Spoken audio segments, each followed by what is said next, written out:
बृहस्पति भगवान की जय। प्रिय भक्तों, आइए सुनते हैं बृहस्पतिवार व्रत कथा।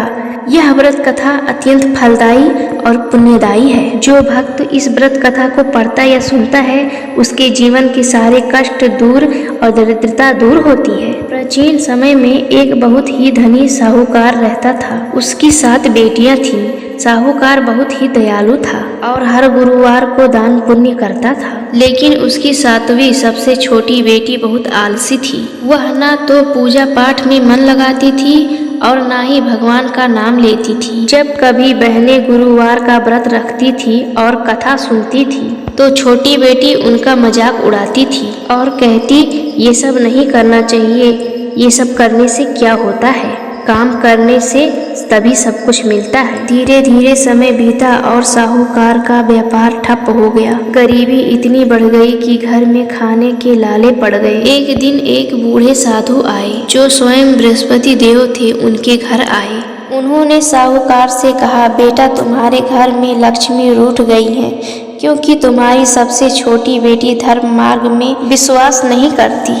उसे समझाओ कि वह गुरुवार का व्रत रखे और केले के पेड़ का पूजा करे। साहूकार ने अपनी छोटी बेटी को बहुत समझाया। गरीबी और भूख देखकर छोटी बेटी का मन बदल गया। उसने अगले गुरुवार से व्रत रखने का संकल्प लिया। जैसे ही उसने व्रत शुरू किया और पीले फूल, चने की दाल और गुड़ से पूजा की, घर की स्थिति बदलने लगी। एक गुरुवार को जब उसने विधि विधान से कथा सुनी, तो उसे स्वप्न में भगवान के दर्शन हुए। अगले दिन साहूकार को व्यापार में बहुत ही मुनाफा हुआ।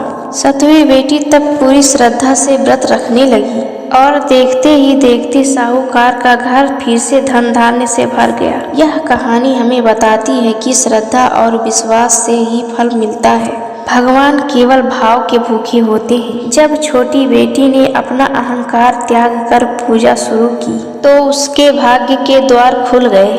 व्रत के दौरान कुछ खास बातों का ध्यान रखना बहुत ही जरूरी होता है, जैसे कि इस दिन केले के पेड़ की पूजा की जाती है, इसलिए केला खाना वर्जित माना जाता है। घर की साफ सफाई एक दिन पहले कर लें। गुरुवार को झाड़ू पोछा और कपड़े धोना कम से कम करें। श्री बृहस्पति देव की आरती आइए सुनते हैं। ओम जय बृहस्पति देवा प्रभु, ओम जय बृहस्पति देवा।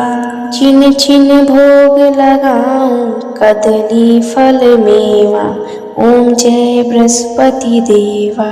तुम पूरम परमात्मा, तुम अंतर्यामी, जगत पिता जगदीश्वर, तुम सबके स्वामी, ओम जय बृहस्पति देवा।